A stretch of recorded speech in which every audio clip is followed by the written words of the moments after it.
kasih saya ucapkan pada rekan-rekan guru yang hari ini sedang mau hadir dalam kegiatan diseminasi tentang materi yang saya dapatkan dari BPPK Jawa Timur. Kali ini saya mengambil materi tentang pola pikir tetap atau PPT menuju pola pikir bertumbuh. Nah, ini langsung saja saya bahas materinya. Kita bahas yang pertama dulu, apa sih pola pikir itu? Jadi di sini sudah saya sampaikan konsep pola pikir. Pola pikir itu merupakan fondasi utama untuk menentukan tindakan dan hasil yang diperoleh oleh seseorang. Jadi pola pikir ini mendikte cara kita bertindak dan pada akhirnya nanti bagaimana membentuk realitas yang mereka ciptakan. Atau bisa juga ini adalah cara pandang yang mendasar untuk memengaruhi setiap keputusan yang akan diambil. Jadi semua keputusan kita itu didasarkan pada pola pikir kita itu.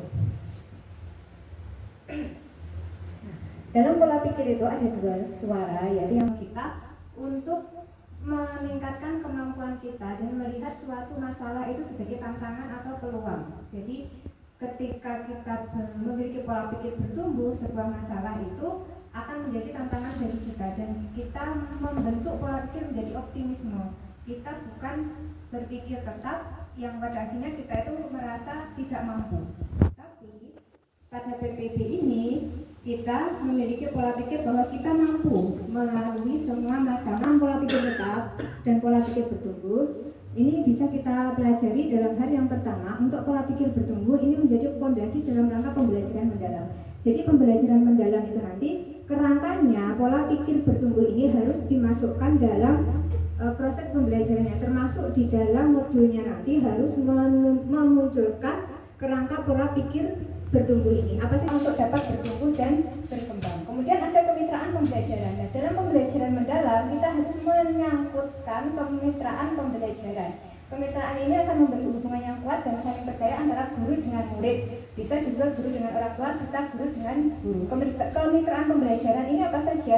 Bisa mencakup dari masyarakat, mungkin profesi. Ketika kita mungkin ada mata pelajaran IPA, kita bisa berkemitraan dengan dari kesehatan, mungkin dari dinas kesehatan, kemitraan, tapi akan lebih mendalam lagi jika kemitraan itu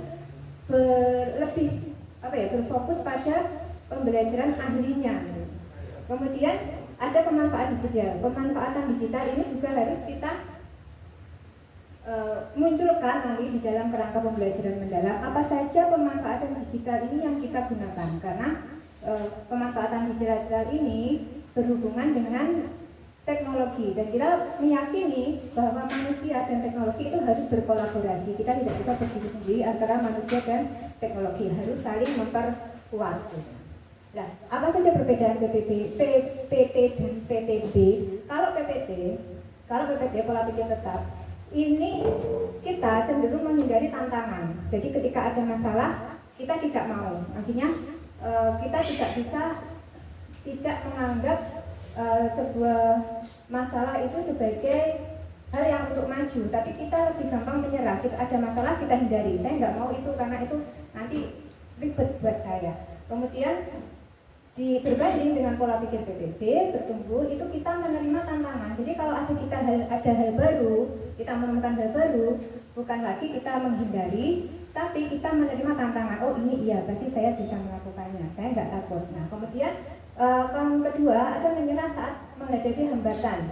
Kebanyakan PPT kalau punya hambatan itu dia akan menyerah, nggak mau melanjutkan lagi, saya nggak bisa. Dan itu pemikiran yang paling rendah seperti itu. Ini saya nggak bisa pasti. Nah, itu namanya menyerah. Kemudian kalau di PPB itu bertahan dan terus berusaha saat menghadapi hambatan. Jadi setiap kali ada masalah, ada hal baru, kita bertahan. Kita tetap bertahan. Bagaimana caranya untuk mengatasi hal tersebut, menyelesaikan masalah tersebut. Kemudian kalau di PPT menganggap usaha itu sebagai hal yang mubazir. Kalau kita berusaha itu kita sia-sia nih usahanya, nggak mungkin kita bisa. Itu namanya kita masih terperangkap dalam kerangka PPT. Tapi ketika kita sudah ke PPB, itu kita melihat usaha itu sebagai peluang. Oh berarti ini peluang saya untuk berkembang, gitu. Itu kalau PPB. Kemudian ada lagi melihat kritik sebagai serangan pribadi. Kalau kita masih bertahan pada PPT, ada orang mengkritik kita akan berpikiran bahwa orang itu menyerang kita. Jadi Kalau ada kritik, kita pasti oh ini nyerang saya ini, akhirnya kita berpikirnya nggak mau berkembang. Tapi ketika kita ke PPB, menganggap kritik ini sebagai informasi yang berharga. Jadi kita berpikiran lebih terbuka. Kalau kita dikritik, berarti oh iya, berarti ini saya harus lebih berkembang lagi karena kritikan ini saya harus memperbaiki apa yang sudah saya lakukan. Kemudian yang kelima ada menganggap kesuksesan orang lain itu sebagai ancaman. Kebanyakan kalau di PPT kita melihat teman lain yang lebih sukses itu melihat ancaman. Oh ini pasti nanti jadi saingan saya. Kita jadinya akhirnya tidak bisa menghargai orang lain, terus menganggap orang itu sebagai ancaman bagi kita yang bisa misalnya lebih nanti merendahkan kita atau bisa menyalip kita atau bagaimana. Nah itu namanya kita masih terperangkap dalam PPT. Kalau sudah ke PPB, kita melihat kesuksesan orang lain itu sebagai inspirasi. Kalau misalnya kita melihat teman guru yang lebih sukses, kita akan berpikir, saya harus bisa seperti guru itu. Saya termotivasi, saya mau belajar ke guru ini dan nantinya saya harus bisa mendapatkan pembelajaran atau bisa mencapai apa yang dicapai oleh guru tersebut. Itu kalau kita sudah berpikiran ke PPB. Nah, mengenal suara PPT dan suara PPB. Bedanya ini kalau suara pola pikir tetap itu selalu bersifat menghakimi dan membatasi. Contoh, misalnya seperti ini suara kita. Jika saya gagal itu berarti saya tidak mampu. Kadang kita kalau sudah gagal, aku gak iso ini, saya sudah gak bisa ini berarti. Nah itu kita masih terjebak dalam PPT. Kemudian saya akan menolak tugas yang belum pernah saya kerjakan karena resikonya terlalu besar. Kebanyakan kita dikasih tugas, kalau kita diberikan tugas yang tidak sesuai dengan kapasitas atau kita merasa tugas itu terlalu berat, mungkin kita belum pernah melakukannya, kemudian kita menolak, nggak mau saya ini nanti nggak bisa ini, saya pasti gagal ini, kita tidak berani menerima resikonya, itu berarti kita masih terjebak di dalam PPT. Kemudian kalau PPB itu bersifat optimis dan transformatif, suaranya bisa seperti ini, jika saya gagal itu berarti saya harus belajar dan mencoba lagi. Itu kalau kita sudah ke PPB, ada tugas baru yang diberikan, kita tidak menolak, tapi kita berpikir, oh iya ini buat saya belajar nanti. Terus atau bisa juga saya akan menerima pekerjaan baru karena ini adalah peluang untuk belajar dan mengembangkan potensi diri. Misalnya sebelumnya kita kalau di sekolah tidak pernah diberi tugas, misalnya sebelumnya menjadi kurikulum, kemudian tiba-tiba kepala sekolah ini saya tunjuk sebagai kurikulum. Itu berarti kita harus oh iya Pak, siap, saya bisa. Dan kita berpikiran saya pasti bisa menjadi kurikulum yang baik. Kalau saya belum mampu, berarti saya harus belajar pada yang sudah bisa, bukan menolak. Nah itu berarti kesempatan untuk mengembangkan potensi diri. Ini kalau sudah tahu berbeda. Kemudian ada intervensi pola pikir. Intervensi pola pikir ini memiliki beberapa prosedur yang bisa dilakukan. Ketika kita melihat seorang murid yang tidak menyerah saat menghadapi tantangan atau kesulitan, langkah pertama kita adalah mendorong. Jadi kalau ada anak yang kesulitan, kita mendorongnya untuk mencoba lagi. Kemudian setelah murid tersebut bersedia untuk mencoba kembali, kita memberikan pujian proses. Jadi dalam pujian ini ada dua, ada pujian proses dan juga ada pujian pribadi. Yang seharusnya kita berikan kepada murid itu adalah pujian proses, bukan pujian pribadi. Apa itu pujian proses dan pujian pribadi? Di sini akan saya bahas. Nah, pujian pribadi atau person price, definisinya pujian ini menekankan pada sifat bawaan. Jadi sifat bawaan atau identitas pribadi seseorang. Nah, cirinya fokus pada siapa dirinya, bukan pada usaha atau proses yang dilakukan.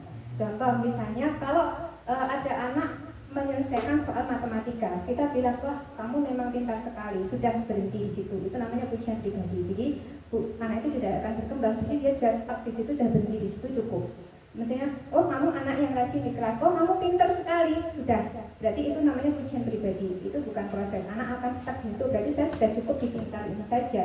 Nah resikonya apa? Anak bisa merasa nilai dirinya hanya berdasarkan label dan pintar. Jadi hanya dibatasi anak pintar, kemudian atau anak berbakat. Jika suatu saat dia gagal, anak ini bisa kehilangan kepercayaan diri. Jadi mungkin ketika dia tidak bisa mengerjakan tugas, berarti dia berpikir, wah saya gagal, berarti saya tidak pintar. Mohon maaf, ini sepertinya mengantuk ya, karena sudah siang juga. Coba kita permainan dulu sebentar, sedikit saja. Silakan berpasangan dulu, Bapak Ibu berdiri berpasangan. Silakan Bapak. Dan sedikit.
kalimat pujian pribadi ini, kamu hebat, terus mencoba meski tadi sulit. Nah itu berarti anak berpikir, berarti ada yang harus saya capai lagi.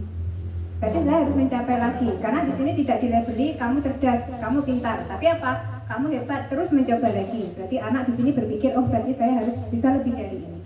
Kemudian aku lihat kamu berlatih berkali-kali sampai bisa. Nah, ini biasanya ini kalau ada seorang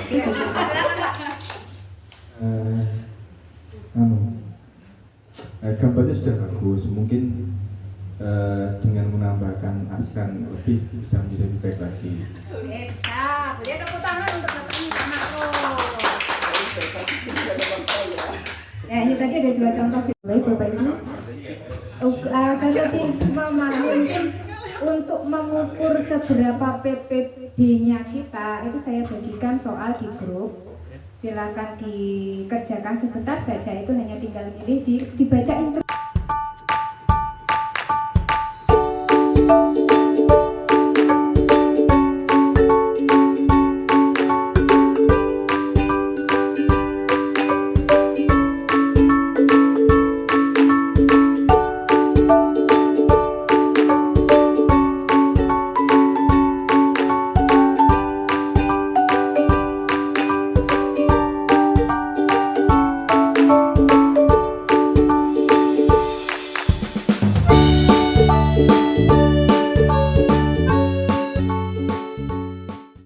Ya, baik, terima kasih atas kesempatan dan waktu yang telah diberikan. Pertanyaan dari saya adalah bagaimana Anda dalam menanggapi situasi di mana Anda harus menerima tugas yang belum pernah Anda lakukan atau belum pernah dikerjakan. Jadi sebelumnya belum pernah ada pengalaman, sehingga kan kemungkinan gagalnya kan besar. Nah itu bagaimana hal yang harus Anda lakukan dan kerjakan? Terima kasih atas pertanyaannya. Jadi begini, kalau misalnya ya kita dapat tugas yang belum pernah kita kerjakan, yang pertama adalah kita siap dulu, kita terima dulu. Oke, saya terima. Setelah kita terima tugasnya, kita pelajari dulu. Kalau bisa atau tidak kira-kira. Kalau mungkin bisa, kita kerjakan. Kalau mungkin ada yang belum bisa, belum paham, berarti kita belajar lagi. Kita tanya mungkin kepada senior yang sudah bisa, atau belajar dari buku-buku atau mungkin dari media sosial, kita cari pengetahuan lain, kita belajar. Kalau sudah kita terima, kita kerjakan. Resiko gagal berarti kita siap. Kalau gagal berarti kita perbaiki lagi. Nah itu mental yang harus kita bangun, tidak hanya di kita tapi juga ke siswa kita nantinya. Jadi kita bentuk mental kita dulu, kita ke PPP dulu, setelah itu baru kita imbaskan ke siswa kita. Jadi kalau kita dapat tugas seberat apapun meskipun kita belum pernah, jadi kita harus bisa. Di sini nanti ada namanya the power of yet. The power of yet itu masuk dalam pembelajaran mendalam juga, ini masuk dalam kerangka pembelajaran mendalam. The power of yet itu ketika kita harus bilang belum bisa, bukan bilang tidak bisa. Ya, itu namanya the power of yet. Itu yang masuk ke kerangka pembelajaran mendalam. Jadi diberi tugas apapun kita harus bilang, oh iya belum bisa, saya coba dulu, kita kerjakan dulu. Itu tantangan buat kita, bukan hambatan. Jadi bukan langsung kita menolak. Begitu Bu ya? Sudah ya, terima kasih. Baik, ini tadi apa yang sudah saya sampaikan, semoga bermanfaat bagi kita semua. Nanti kita bisa mengimbaskan yang baik kepada siswa kita, dan kita bisa lebih memahami tentang bagaimana penerapan pembelajaran mendalam bagi siswa kita. Terima kasih atas perhatian semuanya. Saya akhiri. Wassalamualaikum warahmatullahi wabarakatuh.